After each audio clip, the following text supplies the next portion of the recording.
Julia. Julia. Emily. Emily. Emily. Watch out, Mike. Working? Yeah, it is. Uh-oh. Who's here? Wait a minute, Elizabeth. Let me move back. Okay, come on. Wow! That was good. How about making another film of it? All right, well, let's go up the hill. Can you say hi, Mommy? Hi, Mommy. I go down the motorcycle. You want to go down the motorcycle, too? Okay. Where's Joey?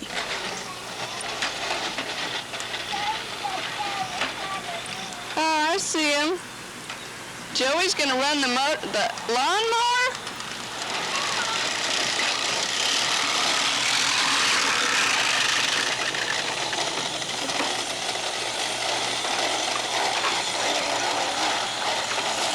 Oops!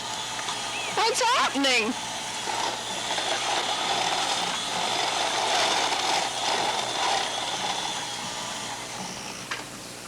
Well, did you mow the lawn? You did? Good. Yeah, that's what I was thinking today, too.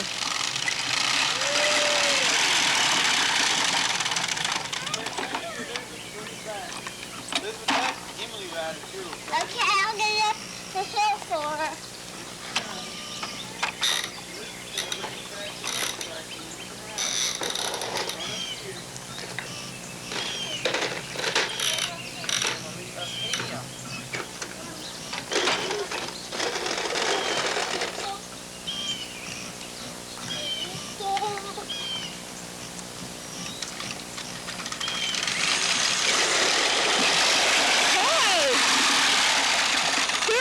Ran Mommy down. Hey! Emily, you almost ran over Mommy.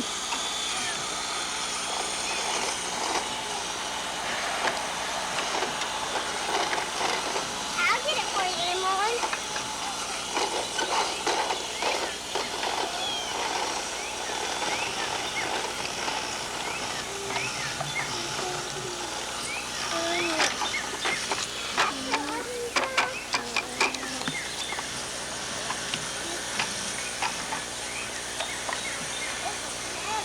Oh, that's not heavy. Go on.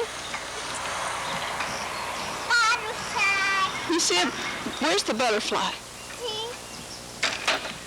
Right there. Oh, way over there. Isn't it pretty? Emily, get on. Go bye, butterfly. Where is the butterfly, honey? Emily. Emily. Look over here. Where's that butterfly? There's one back here, isn't there? Emily. Do you see another butterfly over here? You don't? Did the butterfly fly away? I say come back. Well, it'll come back. What was the butterfly doing? Was it sniffing the flowers? Ooh, Emily, I hear a bird. You hear a bird? What, you see one? Look, I heard one. You hear what? I heard a bird. Look, a butterfly. Joey, what you doing, honey?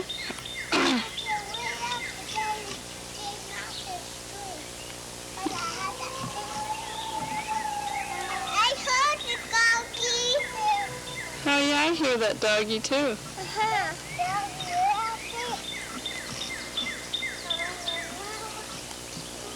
Where's Africa? Joey, you let her out? Honey, we don't let her go out. This is her house. We don't let her go out there, honey. No, we got to go find her and get her back. Okay? Don't let her out anymore, okay? Okay? You want to mow the lawn some more? You want to ride down the hill on the motorcycle? There's the motorcycle up there. You want to ride down the hill on it? Let's see how fast you can go.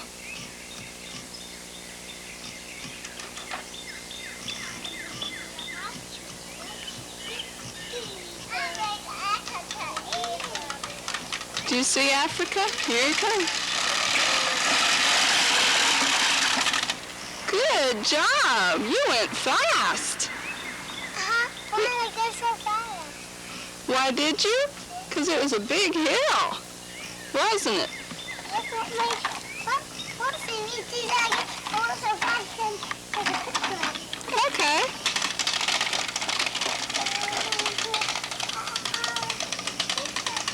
What you doing, honey? You want to go up the hill with Joey? You want to go up the hill with Joey? You want to ride it? Okay, well, let's let Joey go down, and then maybe you can go down again, okay? Here comes Joey. Whoa! Oh, what happened? Did you fall in a hole? Here he comes.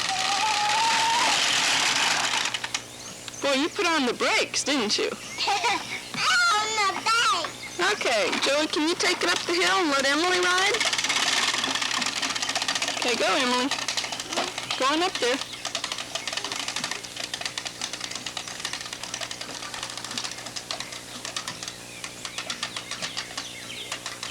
Emily, what have you got on your feet?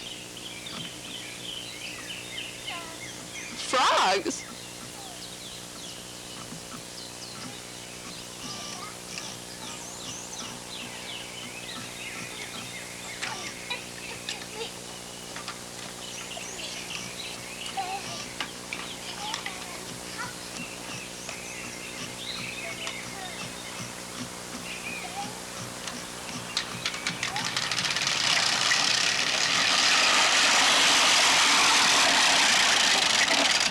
Wow! Boy, did you go fast! You want to swing? Okay. Oh, Joey, you want to swing with Emily?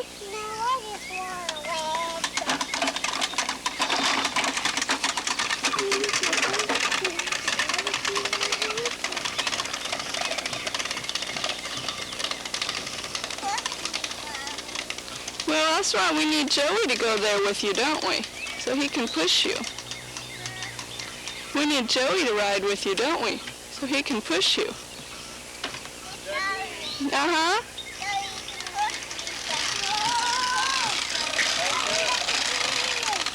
Fine, why don't you come out here and let me shoot a little bit of Julia. Joey, can you get on the swing with Emily and let me film you on the swing? Because she needs somebody to help her push.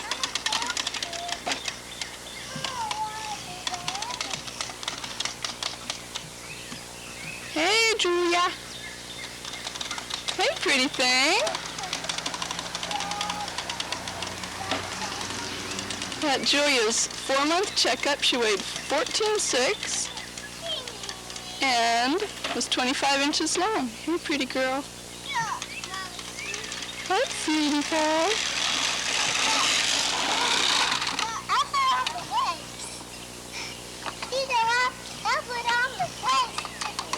Yeah, that's pretty good.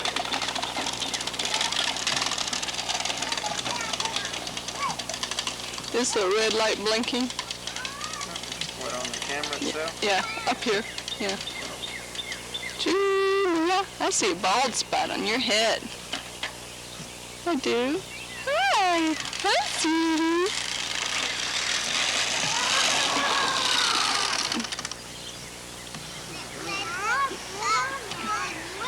Your frogs are dirty.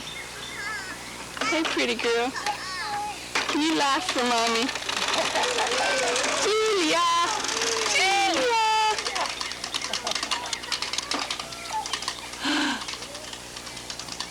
Not gonna laugh for us? Not gonna laugh for us? pretty thing.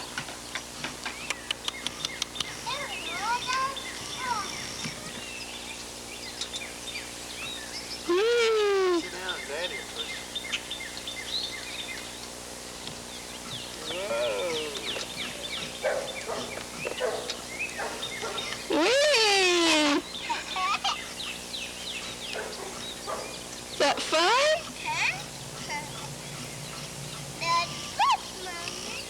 It sure is.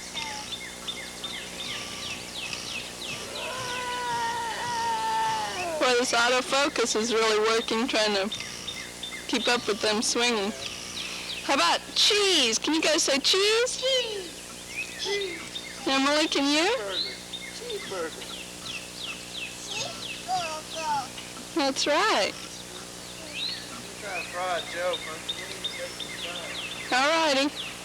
You guys ready to go inside for a while, or you want to stay out here and play some more? Okay. Now, y'all gonna have to push this off. Okay. Because the motor drug when I came in, I had to pick it up. Okay. You see, up there it's real bouncy. Oh, your eyes are watering. I think quit leaking.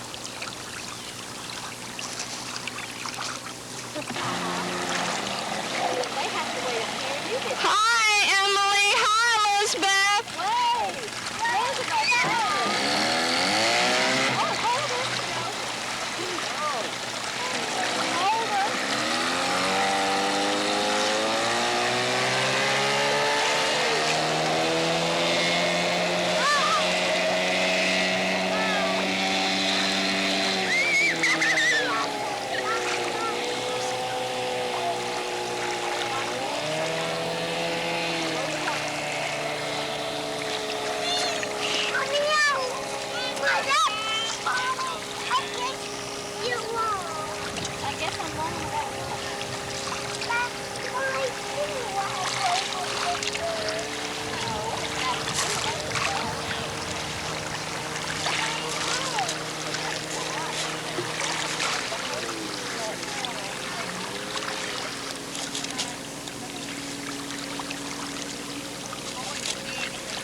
Hi. Jack? Can you wave? Hi. Wait. Forget it. In the water. In the water. Can you wave, Cheryl? Yep. There you go. Which way did Mommy say? Where did Mommy say? Hi, Mom. Puppy! There's a puppy.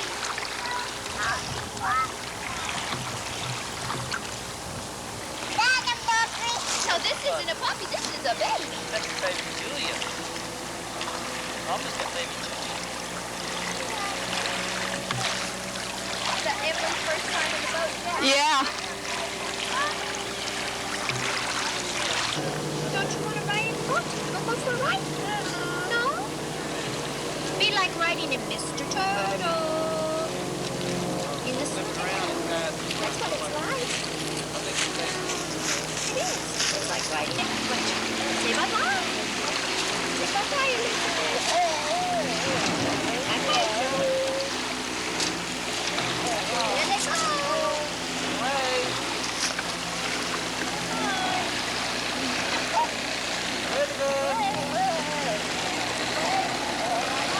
Where's Joey?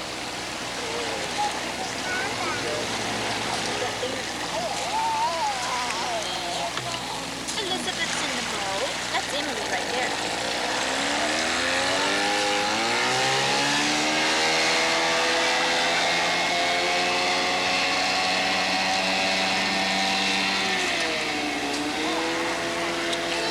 That thing's pretty fast, you know? Yeah, it is. It's surprised me for such a little motor like that. I know, that's what Michael was saying. We needed a bigger motor, and I said, that's plenty. Emily! Emily!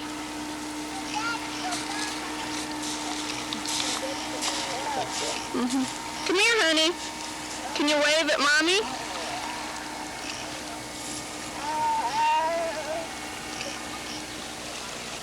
Gonna run it aground, Captain.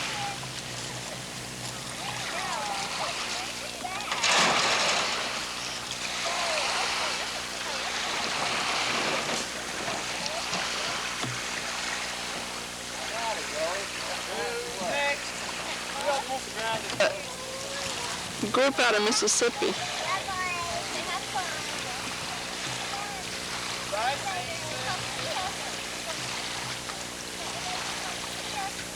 Might come back here real soon.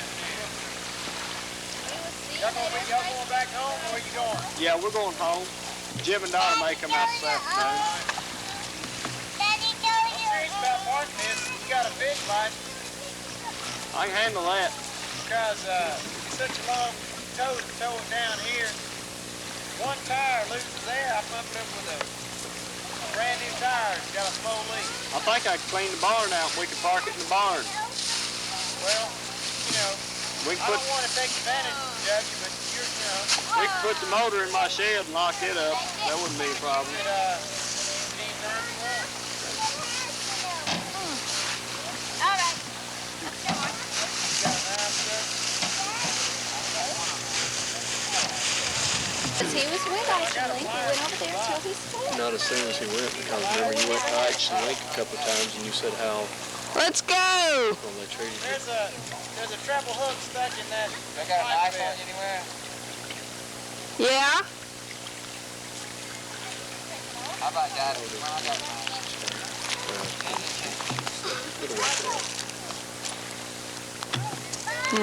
I'm losing it now, I can tell. Tell him bye-bye. Bye-bye. See you later. Have fun.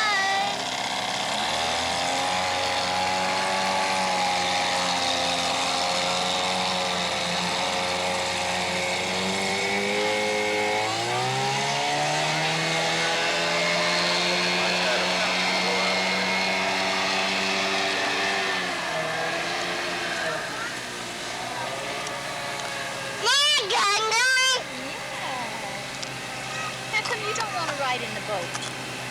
I like the boat. You don't like the boat? How come? How do you know? You've never been in one. Instead of the term markup. But whichever word you use, it means the amount of profit a store collects on an item. The markup rate is the percentage increase above the cost price. So the markup might be 60 cents, but the markup rate would be 5%, for instance. The selling price is the amount you actually pay for something, unless the store sells it at a discount. Sometimes the discount applies during a sale, and sometimes you'll get a discount if you buy large amounts or pay cash or for some other reason. The discount rate is the percentage taken off the regular selling price. Here's how these terms look mathematically. If the cost price is $5 and the markup rate is 15%, that means the selling price would be $5.75. If that same item goes on sale, the discount rate is figured, and then the discount amount is subtracted from the regular selling price to come up with the new price. You can find some more problems like this in your workbook if you want to practice. Thanks for watching.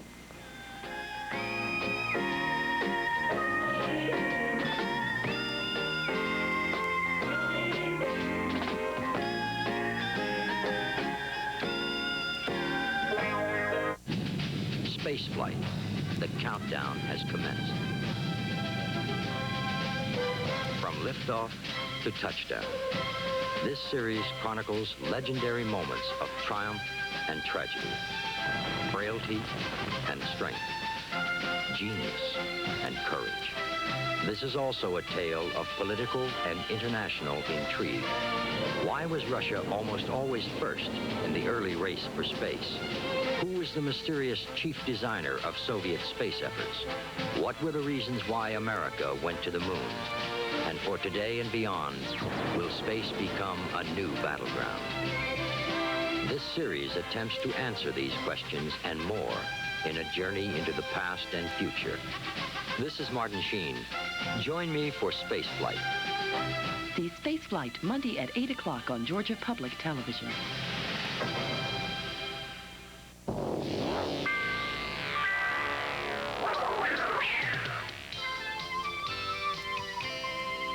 You're watching Georgia Public Television, Channel 8.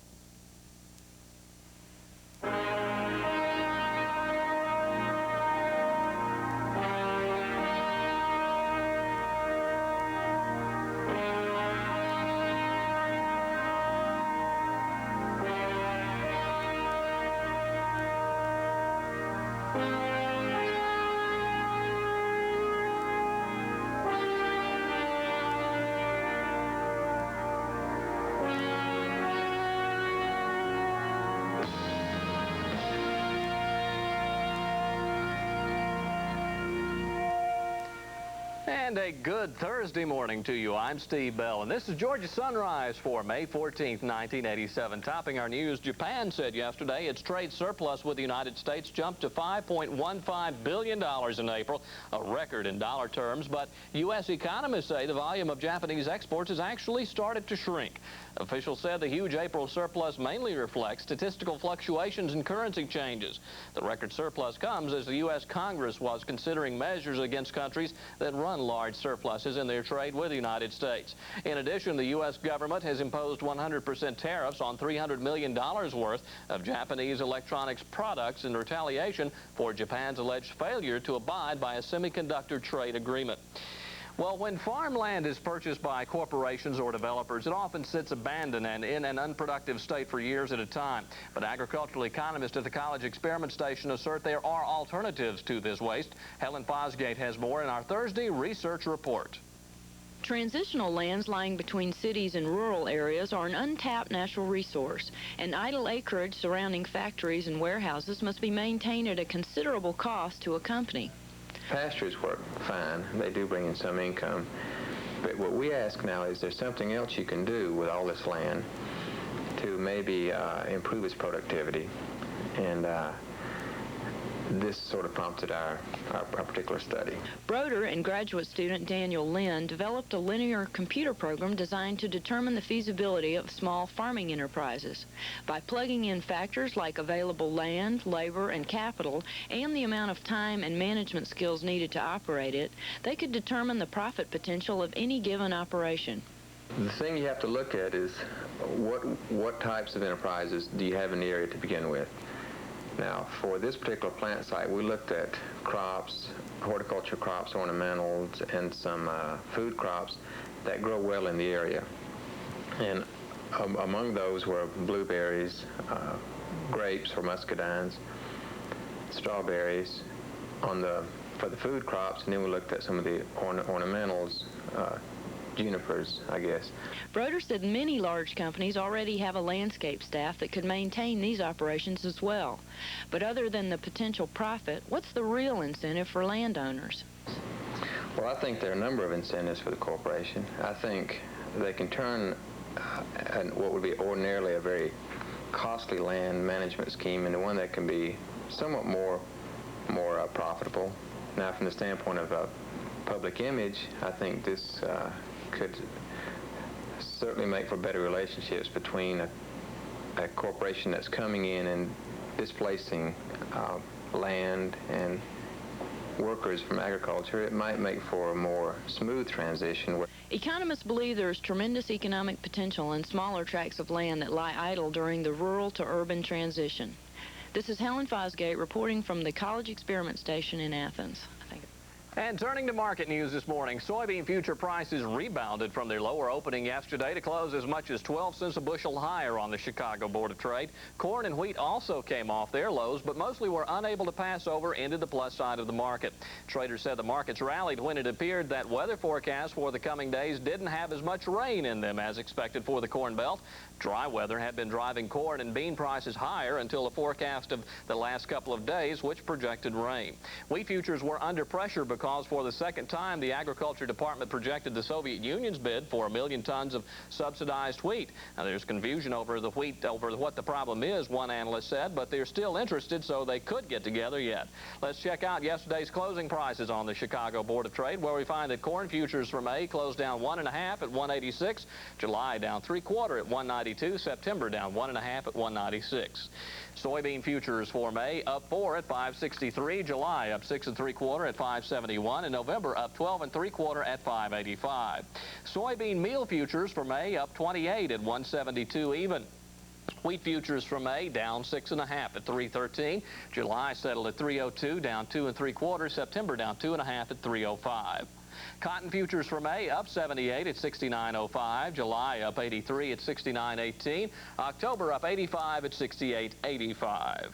Hog futures from the Chicago Mercantile Exchange. June hogs down 57 at 54.90. July down 50 at 51.15. And finally this morning, feeder cattle futures for May down 40 at 69 1/4. August was down 85 at 67 1/4. Well, USDA figures show that Georgia farmers intend to plant 36% less acreage this year in soybeans. So the question arises, if they don't plant beans, what will be going into the ground? Steve Malone talked with one farmer who is among those reducing bean acreage this year from a high of 400 acres to only 50. Soybeans just too cheap to grow.